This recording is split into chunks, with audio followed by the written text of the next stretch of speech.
Bienvenidos a Club de Prensa en NTN 24. Transmitimos desde Washington, a 3 cuadras de la Casa Blanca. Y no olviden ustedes que al final de este programa lo pueden ver completo o pueden ver a partes en nuestra página de Facebook, también por nuestra cuenta de Twitter. Y el audio, el podcast está en SoundCloud. Les doy la bienvenida a los invitados a este programa. En primer lugar está aquí Juan Carlos Hidalgo, investigador costarricense del Cato Institute, un centro de pensamiento que funciona, que opera aquí en la capital de Estados Unidos. Juan Carlos, bienvenido como siempre. Buenos días. Ayer vino usted a decir que era hincha del Chelsea en aquel partido que tenía por la tarde con el Barcelona, a ver quién pasaba a cuartos de final, y el Barça le metió 3-0 al Chelsea. ¿Qué pasó? Hablemos de Trump mejor. Bueno, pero estuvo grave, ¿no? Todo grave para los hinchas del Barça, no necesariamente para nosotros. Raquel Godos, corresponsal de la Agencia Española de Noticias EFE, bienvenida a este programa. Gracias, Juan Carlos. Y Pepe Díaz Briceño, corresponsal de Reforma de México, bienvenido también. Gracias, Juan Carlos. Y más adelante hablaremos en este programa de Siria ampliamente, pero hay algunas noticias de la región, en primer término, Pepe, que causan inquietud. En su país hay elecciones presidenciales el próximo 1 de julio. Pero ayer hubo una determinación de la Suprema Corte de Justicia que llama muchísimo la atención. Resulta que en marzo del año 2014 se presentó un nuevo proyecto de código procedimental que tenía que ver con las tareas de la policía. Algunas de las medidas que estaban ahí contempladas fueron impugnadas por ciertos sectores de la sociedad mexicana y algunos juristas. En el año 2014 también, lo primero se presentó en marzo, pocos meses después se presentaron unos recursos impugnando, como decía yo, algunas disposiciones que estaban contenidas en ese proyecto, y la Suprema Corte de Justicia ha dictado un fallo ayer, una providencia ayer, y en esencia lo más controvertido es que dice que puede haber inspecciones policiales sin orden judicial. Es decir, que si la policía encuentra que puede haber un delito, que pueden estar cometiéndose un delito en una residencia, en una empresa o en algún lugar, puede entrar sin orden judicial. Esto contraviene todos los principios jurídicos que aprende cualquier persona en primer año de la carrera de Derecho. ¿Cómo explica uno esto, Pepe? Bueno, sí, sin duda es una decisión preocupante. Diversas voces en México lo han expresado, pero bueno, vamos a ir así, como dice el carnicero, por partes, ¿no? Como dijo Jack el Destripador. Exacto. Entonces, iniciemos. México está en la transición a un nuevo sistema de justicia criminal. Y bajo este nuevo sistema de justicia criminal se le dan más atribuciones a la policía. En este momento la policía preventiva en México no investiga los delitos. Bueno, no investigaba los delitos, supuestamente ahora ya lo está haciendo. Básicamente se dedicaba a poner a las personas bajo control de los ministerios públicos, los procuradores, los fiscales, para que ellos hicieran la investigación.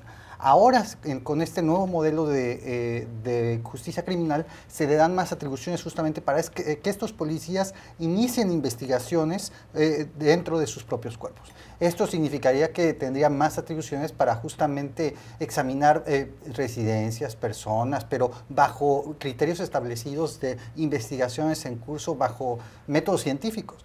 El tema es que México, al mismo tiempo de estar inmerso en esta transición, seguimos en medio de una de las crisis de derechos humanos más graves de los últimos tiempos. Ya hablaremos más adelante en el programa sobre otros tipos de temas, pero es increíble y es muy difícil, como dicen en México, jugar con el valero y andar en bicicleta al mismo tiempo, porque son dos esfuerzos muy fuertes: el reducir los abusos de derechos humanos y, por otro lado, avanzar en un nuevo sistema de policía. ¿Qué pasará? Sin duda la Suprema Corte todavía no emite los últimos lineamientos de la sentencia, pero se espera que debido a algunos cuestionamientos de otros jueces dentro de la decisión que tomó ayer, se hagan algunas adecuaciones finales para que no sea una cuestión tan abiertamente inconstitucional, en contra violatoria de las garantías individuales. Juan Carlos Hidalgo. Farid Zakaria, uno de los intelectuales más renombrados aquí de Estados Unidos, en su libro El futuro de la libertad, dice que la figura más representativa de una democracia no es un votante, sino que es un juez imparcial. La base de Occidente es el Estado de Derecho.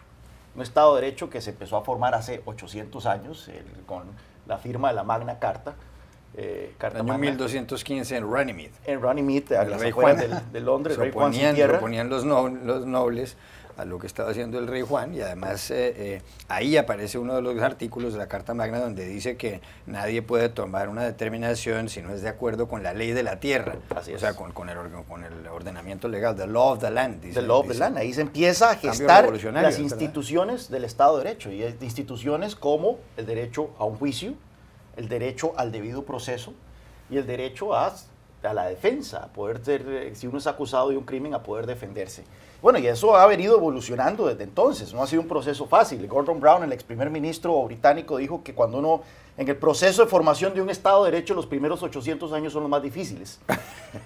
Aquí, lamentablemente, vemos que en América Latina, en el nombre de la guerra contra las drogas, se están socavando estos principios básicos del Estado de Derecho: la presunción de inocencia, el debido proceso, el derecho a que una orden judicial sea necesaria para poder para que le puedan investigar los documentos, para que le puedan abrir las cuentas bancarias, para además, en América Latina se está haciendo muy de moda, por ejemplo, proyectos de ley como los de extinción de dominio. En Colombia fue uno de los primeros países de la región que se introdujo, pero en Costa Rica también se está discutiendo un proyecto que es que si una persona no logra demostrar cómo se hizo de un bien, las autoridades se lo pueden quitar sin necesidad de pasar por un juicio, por un juez. Entonces, se está volviendo de cabeza instituciones que son centenarias, y esto lamentablemente se presta para abusos y se presta para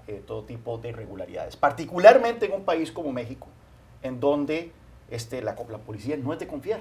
O sea, en muchos casos la policía es parte del crimen organizado, y entonces eliminar este tipo de garantías que son derechos humanos en aras de la eficiencia en el combate contra el crimen organizado, lamentablemente usted va a terminar sin libertades, y tampoco es que va a terminar con seguridad.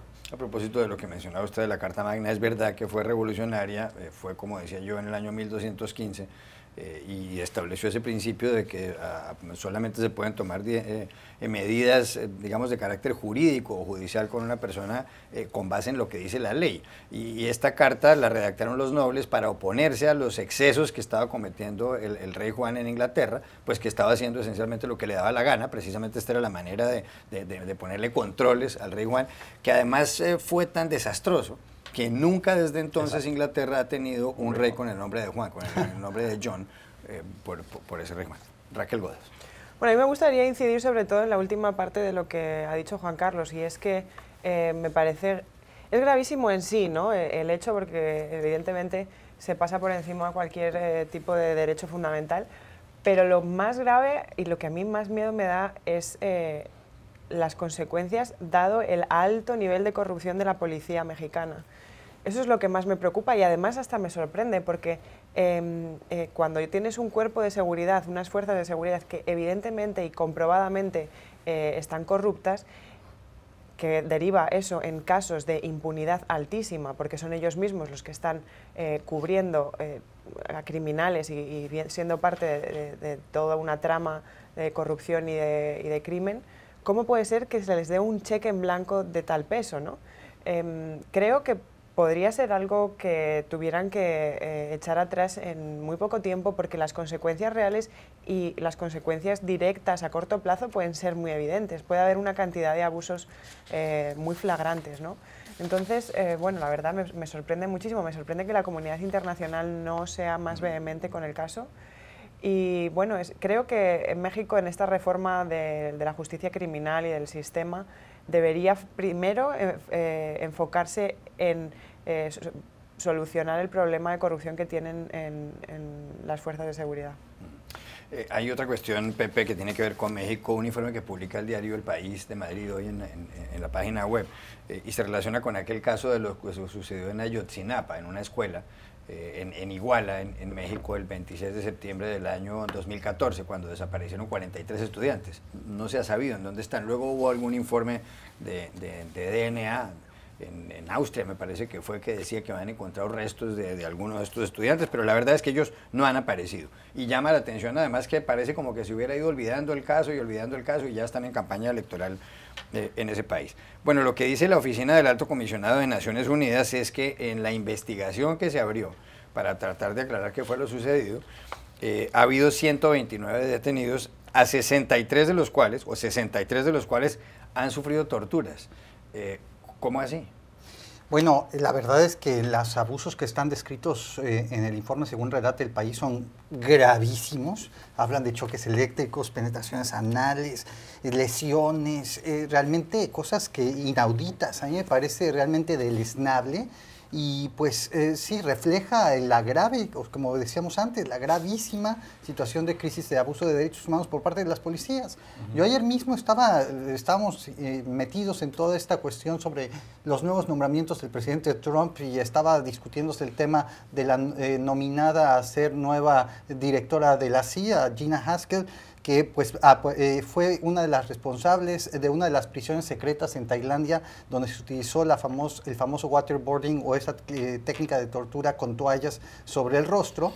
Y bueno, hubo una cantidad de indignación y no se sabe exactamente si su nominación prosperará, pero inmediatamente me recurrí a esas lecturas cuando estuve leyendo este informe, porque se habla de waterboarding, sí, se habla de otro tipo de prácticas deleznables, y lo único que dice uno es, entiende por qué este caso de Ayotzinapa fue uno de los dos eventos claves que derrumbaron el momento que tenía el gobierno de Peña Nieto. Esta y el evento de la Casa Blanca, que es un caso de corrupción que todavía está sin solucionar, sin investigar de manera independiente, que la esposa del presidente recibió un préstamo de un contratista para construir una casa. Estas dos cosas, para comprar una casa, perdón, estas dos cosas pues derrumbaron el sexenio, casi se llama, a los 6 años de Peña Nieto, y lo tiene ahora en los peores índices de popularidad de cualquier presidente en la historia moderna de México. El grupo IGA, el que supuestamente financió la Casa Blanca de Angélica Rivera, de la primera dama. Correcto, y entonces ahora estamos en un momento de cambio próximamente en julio, con las elecciones, en la que el mensaje que todo el mundo manda a partir de este tipo que mandan los electores a partir de este tipo de casos es de un cambio y no de continuidad. Raquel Godás. Bueno, sí, es que lo que ha pasado con el caso de Ayotzinapa, a mí la verdad me cuesta mucho analizarlo con cierta perspectiva, porque me parece inaudito que no se hayan podido encontrar los cuerpos de 43 chicos en el siglo XXI. Es algo que simplemente no puedo entender y que solamente se justifica con una explicación muy simple, y siento ser tan dura, pero tiene que haber una connivencia por parte de las fuerzas de seguridad, porque si no, no hay manera de entender eso. Con lo cual, dicho esto, pues podemos volver al tema de la decadencia brutal de los derechos humanos en México, la decisión, a mi juicio errónea, de darles una carta blanca con el tema de las posibles investigaciones sin una orden judicial, y eso sigue como, ¿no? Se suma una serie de cosas en las que realmente no sé muy bien cómo va a atajar ya no es este gobierno, sino el que viene, porque creo que es algo que se ha convertido en un tema estructural en México. Creo que ya hay unos patrones de comportamiento entre las fuerzas jurídicas, las fuerzas de seguridad, los grupos de investigación, y luego la presión mediática que se ha ejercido, que ha sido mucha, no ha sido suficiente. O sea que nosotros como periodistas también tenemos que hacer una revisión de cómo hemos narrado esta historia, porque pese a acompañarles, yo he estado cubriendo aquí marchas de algunas de las madres pidiendo el apoyo de Estados Unidos, del Congreso, y aún así no existe la suficiente presión internacional hacia México para forzarles a resolver este caso, que es deleznable, es realmente grave. Uno de los casos más emblemáticos, o sea, estamos hablando de la desaparición de 43 muchachos, muy probablemente en donde las fuerzas de seguridad jugaron un papel fundamental en esa desaparición. No se sabe definitivamente a nivel municipal, pero probablemente también el ejército tuvo algún papel. Y ahora estamos viendo que en la investigación de ese crimen se cometieron vejaciones de esta naturaleza, o sea, violaciones de los derechos de esta naturaleza que dan pie a un informe de decenas de páginas sobre torturas y demás. Eso habla de la gravedad de la situación de los derechos humanos en México, efectivamente. Y mencionando no solo este fallo de la Corte Suprema, también tenemos que tomar en cuenta que en noviembre se aprobó la Ley de Seguridad Interna en México, que autoriza el despliegue del ejército de manera permanente para labores de seguridad interna. Es interesante porque la Constitución mexicana prohíbe el uso del ejército para cuestiones de seguridad pública, pero sabemos que desde Felipe Calderón, cuando llegó al poder y fue el primero en desplegar, bueno, ya había habido despliegues del ejército en el gobierno de Fox, pero fue Calderón el que empezó a usar el uso permanente del ejército para combatir a los carteles. Y ahora 24 de los 32 estados mexicanos tienen despliegues permanentes del ejército combatiendo al narco, con violaciones sistemáticas de derechos humanos. El ejército no está hecho para hacer labores de policía, el ejército está hecho para combatir una guerra. Entonces es muy lógico que se presten todo este tipo de abusos que se han documentado en muchísimos informes. Pues bueno, se aprueba esta ley y entonces ahora básicamente tenemos un México oficialmente militarizado, con una Corte Suprema que dice que las fuerzas de la seguridad no necesitan órdenes de juez para hacer este tipo de cateos y investigaciones, y con pérdida sistemática de libertades fundamentales. Esto es la herencia de la guerra contra las drogas en México. No se está deteniendo el consumo de drogas en Estados Unidos, no se está derrotando los carteles, lo que sí está siendo derrotado es el Estado de Derecho y la democracia. Ya regresamos a Club de Prensa. Volvemos a Club de Prensa en NTN 24 desde Washington. Hay noticias políticas aquí en Estados Unidos importantes. No voy a hablar de los escándalos que se producen cada 24 horas con el presidente Donald Trump, que además se ha sabido que mintió en una conversación, él mismo lo contó, mintió en una conversación con Justin Trudeau, el primer ministro de Canadá, cuando estaban hablando del Tratado de Libre Comercio de Norteamérica, y dijo que tenían un déficit comercial y no era verdad, y Trudeau le decía que no era verdad. Bueno, ayer Trump en un encuentro con donantes del Partido Republicano dijo que él abiertamente le mintió al primer ministro canadiense, y además lo dijo riéndose, y ha llamado a México spoiled country, es decir, un estado fracasado. Más bien como consentido, mimado, malcriado, que se ha Tal aprovechado. vez como desaprovechada, malcriada. Bueno, pero el asunto tiene que ver aquí con lo siguiente. Hay elecciones legislativas en noviembre en este país. Ahí se van a renovar, en teoría, los 435 escaños, la totalidad de la Cámara de Representantes y 1/3 de los 100 del Senado. Ambas corporaciones tienen mayoría del Partido Republicano, del partido del presidente Donald Trump. Pero ayer hubo unas elecciones para uno de los escaños de la Cámara de Representantes, solo uno, en un distrito del estado de Pensilvania, estado donde Trump obtuvo una votación muy importante que le permitió además ganar las elecciones presidenciales.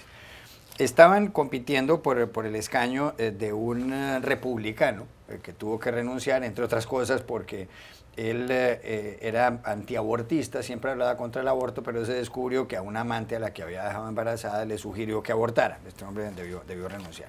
Competían por el escaño dos candidatos. El republicano Rick Saccone, de 60 años, apoyado por Trump, que estuvo el fin de semana pasado justamente en las manifestaciones del señor Saccone, por Ivanka Trump y por otros miembros del clan Trump. Y se enfrentaba a Conor Lamb, de 33 años, un demócrata. Bueno, ¿qué ocurrió? Ha ganado el señor Conor Lamb, el demócrata, por una diferencia muy pequeña, por algo así como por 700 votos. Obtuvo 113.813 votos, mientras que el señor Saccone logró 113.186. Esto que parece muy menor, lo que está supuestamente demostrando es que en un distrito y en un estado en donde ganó Trump de una manera importante las elecciones, ahora cuando se abre un comicio local, gana la oposición. Incluso hay quienes interpretan esto como el final de la popularidad de Trump. ¿Usted está de acuerdo con esa tesis o es hilar muy delgado? Creo que esta derrota del Partido Republicano es más alarmante para ellos que lo fue la pérdida del escaño de Alabama, un estado que tenía 30 años de no escoger un senador demócrata. ¿Por qué? Porque en esa carrera, en esa elección, se podía argumentar que el candidato republicano era tan malo, que era inevitable que un demócrata ganara. Pero en este caso, el candidato republicano no tenía ningún escándalo de por medio y estaba en un distrito que Trump había ganado por 20 puntos porcentuales, que es el Rust Belt, ¿verdad? Que esta es la zona del Pensilvania, Michigan, Wisconsin, que le dio la victoria a él en la elección del 2016. Así que es una señal poderosísima de que incluso en Trump Country, como se le dice, ¿verdad? En el país de Trump, aquellas partes del país donde Trump es fuerte, el mensaje del presidente se está erosionando. Un presidente que fue 2 veces a hacer campaña por el candidato republicano. Después es interesante también desde el punto de vista demócrata. Si uno se mete en la cuenta de Twitter de Lamb, verá que se describe no como demócrata, sino que es patriota, veterano, católico. Eso es lo que pone. O sea, él se presentó como un candidato demócrata conservador en contra del control de armas, en contra del aborto. Y esto es interesante porque el Partido Demócrata también tiene sus divisiones internas. Hay demócratas que critican a sus pares de estados más conservadores. Por ejemplo, la senadora Elizabeth Warren se ha dedicado a criticar a senadores de Montana, de Dakota del Norte, etcétera, que están lanzándose para reelección porque supuestamente no abrazan las ideas progresistas que deberían de ser la causa del Partido Demócrata. Y entonces esto es un problema porque hay gente entre el Partido Demócrata que dice, bueno, si nosotros vamos a ser el Partido Demócrata de Elizabeth Warren, jamás elegiremos este tipo de demócratas en distritos como este o en estados rurales como Montana y demás.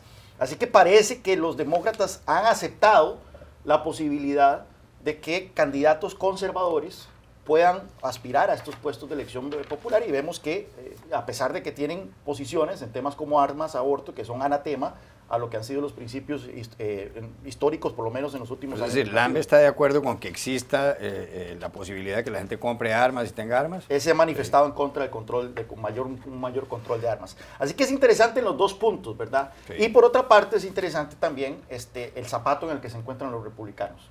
Porque están viendo que el tema de Trump ya no les da para ganar elecciones, pero tampoco lo pueden denunciar, porque al final de cuentas sigue habiendo una base conservadora que es leal al presidente, y si ellos denuncian al presidente van a perder esa base conservadora que es fundamental para ser competitivos. Entonces, los republicanos tienen un problema, los demócratas tenían un problema, pero parecen que lo están resolviendo, y el presidente está en una hemorragia de apoyo. Raquel Godos, ¿permite esto concluir que en noviembre van a ganar los demócratas? Bueno, es complicado saberlo todavía porque pasan muchas cosas, pueden pasar muchas cosas de aquí a noviembre, pero lo que sí es cierto, y a mí me parece muy interesante la estrategia demócrata, siguiendo un poco y añadiendo un poco al hilo que marcaba Juan Carlos, es que aparte de esta elección, que digamos se puede analizar desde un punto significativo, simbólico, que implica buscar cuáles son las razones por las que han hecho este arrebato del asiento de los republicanos, hay también que destacar que los demócratas en unos movimientos de muy bajo perfil, sin llamar la atención en los grandes medios de comunicación y sin atraer la atención tampoco en las redes sociales, han ganado en el último año y algo como 40 puestos en las legislaturas estatales. Cada estado en Estados Unidos tiene su propio Congreso, su Senado y su Cámara, y ese Senado y esa Cámara también determina, en función de quién tiene la mayoría, dibuja los distritos que conforman el país y, por ende, pueden manejar demográficamente cómo funciona después el poder del voto a nivel social y demográfico. ¿Qué ocurre? Que en los últimos años los demócratas perdieron el control de casi todas las legislaturas estatales, creando así un campo de cultivo para que los republicanos se hicieran con el control del Congreso Federal. Y el hecho de que los demócratas estén arrebatando desde la base esos puestos en las legislaturas y estén ganando esas elecciones especiales muy significativas hace que estén trabajando sin levantar mucho ruido y sin levantar mucho polvo, pero de una manera muy inteligente y recuperando ese sentido que siempre tenía el Partido Demócrata sobre sus bases, ¿no? Intentar movilizar a la gente desde la calle, que se les olvidó un poco con la campaña de Hillary porque pensaban que iban a ganar sin esfuerzo, ¿no? Entonces creo que sí ha habido un ejercicio demócrata para recuperar esa esencia, ¿no? que ellos tenían, y seguramente, no sé si ganarán alguna de las dos cámaras, creo que alguna sí, una de las dos al menos sí, probablemente sea más fácil la Cámara de Representantes que el Senado, porque los demócratas tienen que defender muchos asientos en estas elecciones en el Senado, sí.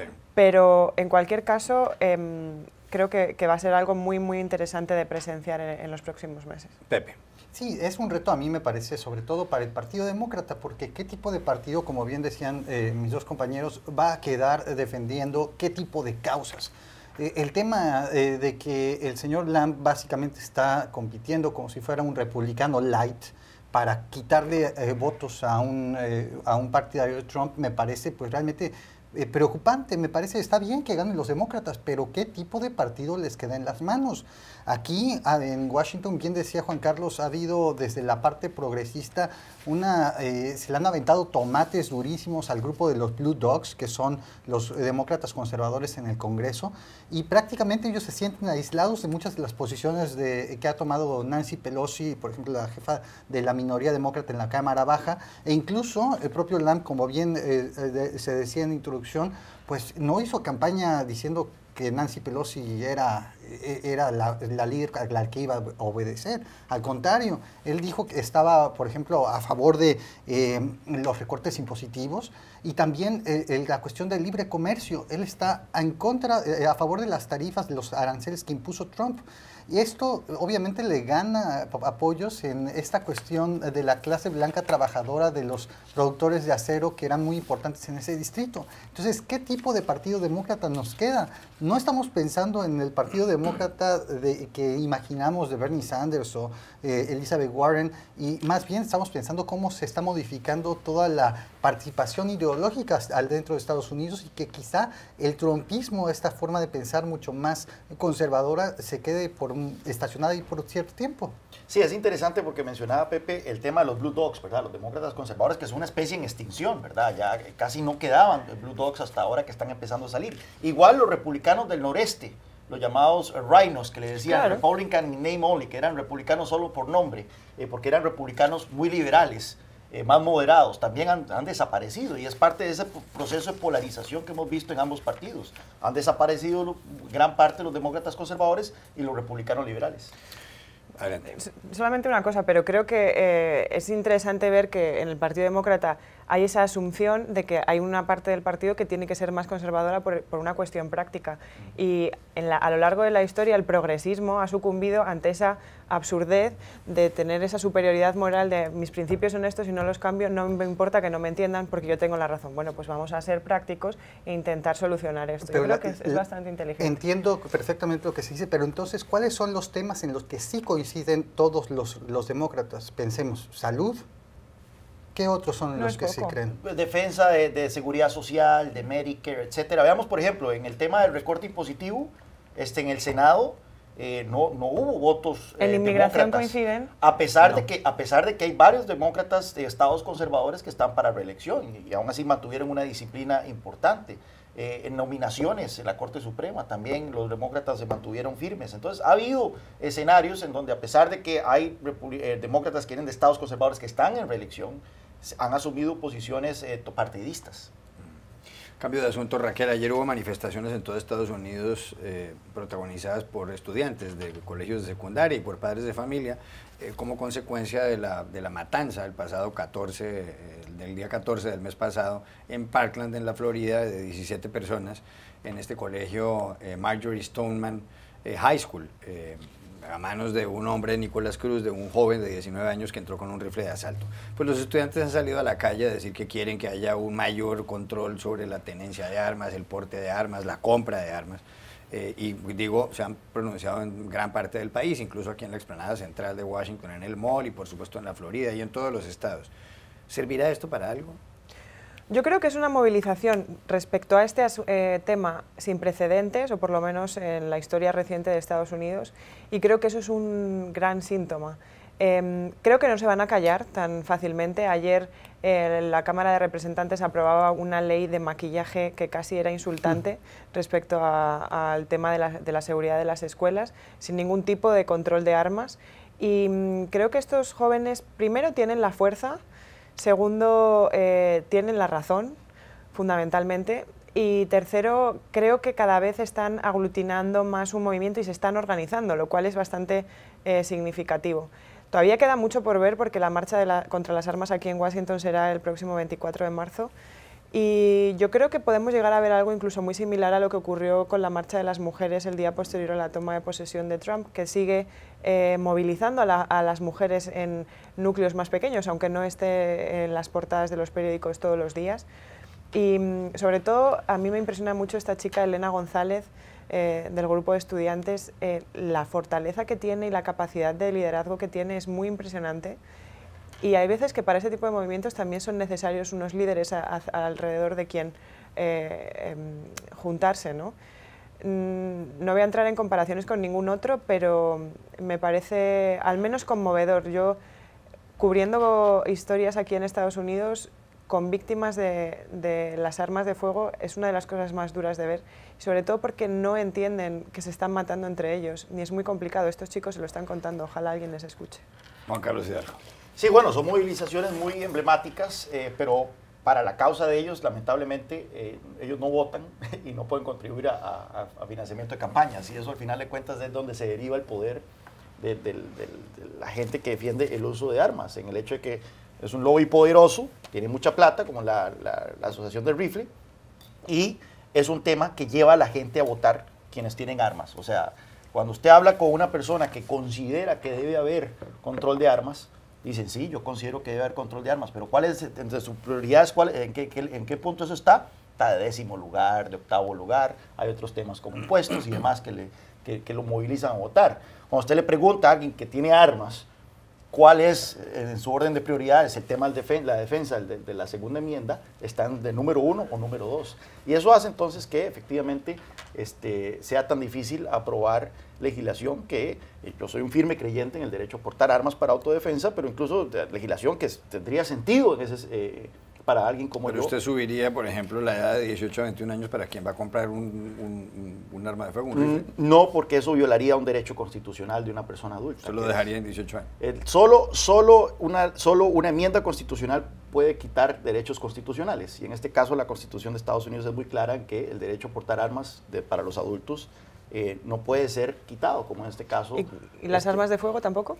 ¿Las armas de asalto, perdón? El tema de las armas de asalto es una discusión técnica. ¿Qué hace que un arma sea de asalto? Un rifle puede tener la misma capacidad de fuego, la misma potencia, y no ser de asalto o ser de asalto. Sí, ¿Qué es lo que hace un rifle de asalto? Un dispositivo de estos que supuestamente son dispositivos meramente de maquillaje. Sí. O sea, el hecho de que usted tenga aquí un sostenedor, ¿verdad? O que tenga una mirilla, pero no le resta en la menor medida prohibir un rifle de asalto, no resta la capacidad de fuego de un rifle cualquiera que no es de asalto. El de asalto puede llegar a disparar, creo que son 100 balas por cada 10 segundos, 90 balas por cada 10 segundos. Lo que sí estaría de acuerdo, por ejemplo, es en prohibir los magazines de alta capacidad, o sea, que un magazine no tenga más de 10 balas. Hace poco entrevistaba a un autor de un libro que de hecho ha estado examinando sus conclusiones Trump en estos días a raíz de lo de Parkland, y me decía que, porque sí que hubo una prohibición de armas de asalto durante 10 años, se aprobó en la época de Bill Clinton y expiró con George Bush, que no la renovó. Y este autor me explicaba que de esa ley lo más importante y lo que salvó más vidas fue precisamente prohibir los magazines, los cartuchos de largo alcance. Eso es importante. Ahora bien, hay que tener claro que eso es algo que una persona fácilmente puede alterar, y que un buen disparador, un tipo que es hábil en el manejo de armas, puede cambiar un magazine en cuestión de segundos y no haría mayor diferencia. Pero yo estaría de acuerdo, eso reduciría por lo menos el impacto de algunas de estas masacres, pero teniendo siempre en cuenta que no van a desaparecer. En un país con 300 millones de armas. En todo caso, lo que está claro es que si no hubiera acceso a las armas de fuego, no habría muertos por arma de fuego. Bueno, igualmente, si las casas no tuvieran piscinas, la gente no se moriría. No se ahogaría en la piscina. No se ahogaría en la piscina. Eso es una de las estadísticas más absurdas que yo he visto allá afuera. Bueno, si usted tiene un arma en la casa, usted tiene más probabilidades de morir por un arma de fuego. Y sí, si uno tiene una piscina, tiene más probabilidades de morir ahogado también. Claro, es cierto. Pepe Díaz Briceño, ¿servirán para algo estas manifestaciones? Mira, de entrada yo respeto mucho la posición de Juan Carlos, pero también el problema es que el debate que está en este momento es absurdo en el sentido de que ni siquiera cuestiones de sentido común son aprobadas a nivel federal. Las cuestiones de hacer más fuerte el control para que no se vendan armas a personas con antecedentes mentales, que no logró ser aprobada en 2012 después de la masacre en Newtown, en Connecticut. Eso me parece que es una cuestión de sentido común, y me parece que aquellas personas que están a favor de la libre portación de armas no se deberían oponer. Me parece que es algo de sentido común, pero la discusión está parada ahí. Ahora, sobre las manifestaciones me parecen realmente notables. Alguien decía, me parece un poco de manera ingenua desde México, un comentarista político, me parece un poco ignorante, pero me parece que puede dar un paso a una discusión. Dice, aparecieron los jóvenes de Estados Unidos. Bueno, yo he visto jóvenes en muchísimos otros movimientos, el movimiento sobre inmigración, incluso el propio movimiento a favor de la vida, en contra del aborto, también hay bastantes jóvenes que ven acá, Occupy Wall Street, sí. Pero sí es muy notable el que salgan prácticamente niños, dejen en los colegios para venirse a manifestar, por ejemplo, en el caso de Washington, enfrente del Capitolio. Es realmente emocionante. Claro. Y si usted sabe, Juan Carlos, cuando uno participa de joven en una manifestación política, lo deja marcado para el resto de su vida. Ya regresamos a Club de Prensa. Volvemos a Club de Prensa en NTN 24 desde Washington. Cuando nos daba paso temprano en este programa, Karen y Ruth, las presentadoras de NTN 24, el informativo, mencionaban el tema de Siria. Hoy se cumplen 7 años desde que empezara la guerra en Siria. Y esto comenzó por lo siguiente. En Siria gobierna Bashar al-Assad, un dictador que llegó al poder en el año 2000 y que reemplazó a su padre, Hafez al-Assad, que llegó al poder tras un golpe de Estado en 1970. O sea que llevan desde 1970 los Assad en Siria. Ellos son chiíes alawitas, los señores Assad. La mayor parte de la población siria, son 18 millones de habitantes, son suníes, que son la mayoría de los miembros del Islam. Siria es un país muy importante porque tiene 185.000 kilómetros cuadrados, pero está en la mitad de Líbano, Turquía, Irak, Jordania e Israel, nada menos. Bueno, pues ¿qué ocurrió? Hace 7 años unos niños fueron a pintar unos grafitis contra el señor Bashar al-Assad porque estaban oyendo en sus casas que había que tratar de derrocar la dictadura, todo también como efecto de la llamada primavera árabe que había empezado en Túnez con las protestas contra el presidente Ben Ali. Bueno, ¿qué ha pasado desde entonces? Que ha habido más de 500.000 de muertos, 11 millones de desplazados, 6 millones de personas desplazadas por la violencia dentro de Siria. El resto de esos desplazados están en otros países, por ejemplo en sitios como Alemania, países como Alemania hay 500.000, en Hungría hay 77.000, en Suecia hay 115.000, en Turquía hay 3.540.000 sirios. Y en esta guerra ha habido grandes potencias extranjeras tomando partido.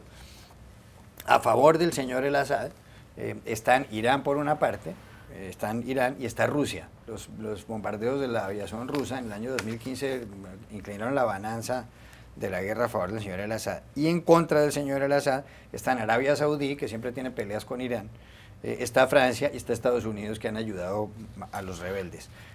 Hay algunas conversaciones de paz supuestamente el mes entrante, pero la pregunta es, ¿esto tiene remedio? Porque es realmente el gran río de sangre de nuestro tiempo. Bueno, tendrá un remedio eventualmente que probablemente tenga que asemejarse mucho al arreglo que hubo en Líbano. Recordemos que Líbano estuvo en una guerra civil por 15 años, del 75 al 90, y ahora tiene una composición su gobierno, ¿verdad?, en donde el presidente del parlamento tiene que, yo creo que el presidente del parlamento es el que tiene que ser sunita, el presidente del país tiene que ser chiita, el jefe del ejército tiene que ser druze, el otro tiene que ser cristiano. Entonces han hecho esa repartición. Sí, ahora bien, para llegar a ese tipo de acuerdo, irremediablemente Assad se tiene que ir, que eso es lo que ha evitado un acuerdo hasta ahora, que la insistencia de Assad de permanecer en el poder, por supuesto, pero de Rusia de apoyar a Assad. Rusia tiene un punto, y uno siempre trata de entender la lógica detrás de las actuaciones del Kremlin para por lo menos ver para dónde van las cosas. Y Rusia dice, bueno, vea el desastre que pasó en Libia.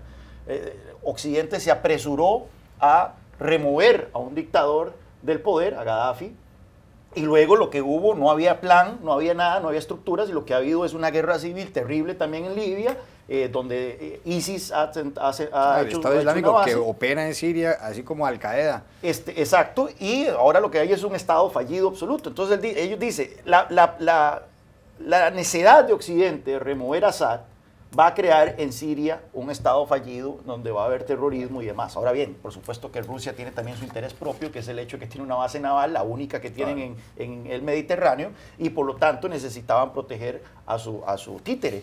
Pero en este caso, lo que empezó como un fenómeno, la primavera árabe, que lo vimos en Túnez, lo vimos en Egipto, lo vimos en Libia, se agravó por las características particulares de Siria, y es el tema sectario. La lucha entre chiitas y sunitas, la aparición del Estado Islámico como un fenómeno sunita, los kurdos también en el norte, y lo que eventualmente degeneró en una guerra de potencias donde, como usted mencionaba, está Turquía, está Irán, está Estados Unidos, está Rusia y está un poco Israel. Y el otro lío son los kurdos, que son varios millones. La cuestión kurda nunca se ha resuelto y ellos quieren tener su propio Estado. Un minuto, Raquel Godas. Bueno, yo tristemente no le veo una salida ni a corto ni a medio plazo, precisamente porque nadie está ganando esa guerra, ¿no? Assad es muy difícil de combatir y los rebeldes no tienen la suficiente fuerza como para hacerse con el poder, con lo cual, bueno, pues vamos a seguir viendo este río de sangre hasta que el propio país se consuma. Yo creo que tiene más que ver con la capacidad del país de aguantar tanto horror que con la capacidad de unos y otros para derrotar al adversario. Y bueno, es muy complicado analizarlo desde el punto de vista exterior porque yo siempre he dudado mucho y no tengo una posición clara sobre cómo interpretar las intervenciones exteriores en estos casos, así que tristemente creo que vamos a seguir viendo esto durante mucho tiempo. Pepe. Sí, de entrada, bien dice Juan Carlos, es algo de largo plazo, no es algo que se va a resolver inmediatamente y va a ser uno de los, básicamente, rompecabezas diplomáticos más fuertes que se va a enfrentar el mundo y toda la comunidad internacional en las próximas décadas. ¿Por qué? Porque tanto Irak como la propia Siria, sabíamos y lo hemos visto ahora muy evidentemente, eran básicamente estados muy frágiles en la composición étnica, religiosa y que cualquier cambio podía desatar justamente lo que estamos viendo ahora. ¿Sobrevivirá Siria como un país con la integridad territorial que conocíamos antes de que iniciara la guerra? Eso está realmente en duda. Es muy probable que tanto Israel como la propia Turquía, como el propio Estados Unidos o la propia Rusia terminen aceptando una partición, pero eso no necesariamente culminará en una paz. Ya regresamos a Club de Prensa.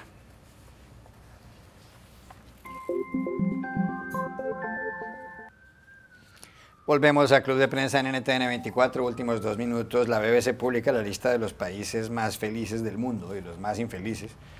Y la encabeza Finlandia, Raquel Godas. Puesto 1, Finlandia. 2, Noruega. 3, Dinamarca. 4, Islandia. 5, Suiza. Siguen Holanda, Canadá, Nueva Zelanda, Suecia y Australia. Y en los peores puestos están Burundi, es el país más infeliz del mundo, la República Centroafricana, Sudán del Sur, Tanzania y Yemen. Finlandia además tiene un número importante de inmigrantes, 5.500.000 habitantes. ¿Le llama la atención esta lista? Usted vivió en Dinamarca además un tiempo. Sí, la verdad sí me llama la atención porque el tiempo que pasé allí, viajé bastante por Escandinavia, no me parecieron el adalid de la felicidad ellos mismos. Es cierto que, y es algo muy importante, que son países en los que el Estado de Derecho, el Estado de Bienestar sobre todo funciona muy bien y eso hace que la gente no tenga que preocuparse por llegar a fin de mes, por la salud, la educación, funciona extremadamente bien. Pero son países también muy racistas y sobre todo en mi experiencia allí la ausencia de sol en invierno es tremendamente grave. Yo creo que la felicidad sin sol es complicada. Claro, eso no es como Sevilla en España o como Claro. Cartagena en Colombia o Cali, eso allá. A ver. Hay estudios que demuestran de que la generosidad de un estado de bienestar depende mucho de la pureza, la homogeneidad racial o étnica. Ah, O sea, ¿sí? es por eso que los estados del norte de Europa tienden a ser estados de bienestar más generosos. Es por eso que Estados Unidos es un estado de bienestar no pega, nunca ha Desastroso. prosperado.